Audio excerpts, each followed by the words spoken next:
ஓவியா, ஜாதி பெயர்களை நீக்குவதற்கான புதிய அரசாணை பிறப்பிக்கப்பட்டது. இந்த அரசாணைக்கு தடை கோரி மதுரை உயர்நீதிமன்ற கிளையில் பரமசிவம் என்பவர் வழக்கு தொடர்ந்திருந்தார். அந்த வழக்கு விசாரணையின் போது இன்று ஜாதி பெயர்களை வீதிகள் மற்றும் சாலைகளுக்கு சூட்டப்படுவதை நீக்குவதில் இறுதி முடிவை அரசு உடனடியாக எடுக்கக்கூடாது என்றும் சில குழப்பங்கள் இருக்கின்றன என்றும் ஜாதி பெயர்களை நீக்குவதற்கான சமூக நீதியை நிலைநாட்டும் தமிழக அரசின் முயற்சிக்கு உயர்நீதிமன்ற மதுரை கிளை பாராட்டு தெரிவித்திருப்பதுடன் அதில் உள்ள குழப்பங்களை நீக்குவதற்கு என்ன நடவடிக்கை எடுத்துள்ளீர்கள் என்பது குறித்து விளக்க அறிக்கையை நீதிமன்றத்தில் சமர்ப்பிக்க வேண்டும் என்றும் உத்தரவிட்டிருக்கிறது. மற்றொரு மிக முக்கியமான உத்தரவாக, ஒரு இடத்தில் ஜாதி பெயர்களை நீக்குவதோ அல்லது சேர்ப்பதோ அல்லது புதிய பெயரை சூட்டுவதோ இருந்தால் அந்த பகுதி மக்களின் கருத்துக்களை கேட்கும் வகையில் ஒரு கூட்டங்களை நடத்தி இறுதி முடிவு எடுக்க வேண்டும் என்றும் உயர்நீதிமன்ற மதுரை கிளை உத்தரவிட்டிருக்கிறது.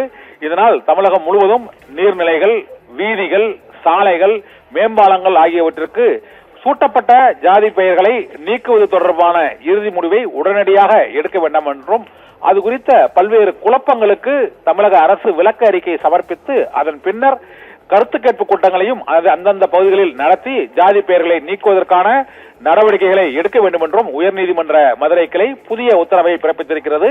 தமிழக அரசு மேற்கொண்டு வரும் ஜாதி ரீதியான உணர்வுகளை மற்றும் பெயர்களை நீக்குவதற்கான சமூக நீதி முயற்சிக்கு பாராட்டையும் உயர்நீதிமன்ற மதுரை கிளை பிறப்பித்திருக்கிறது. ஓவியா,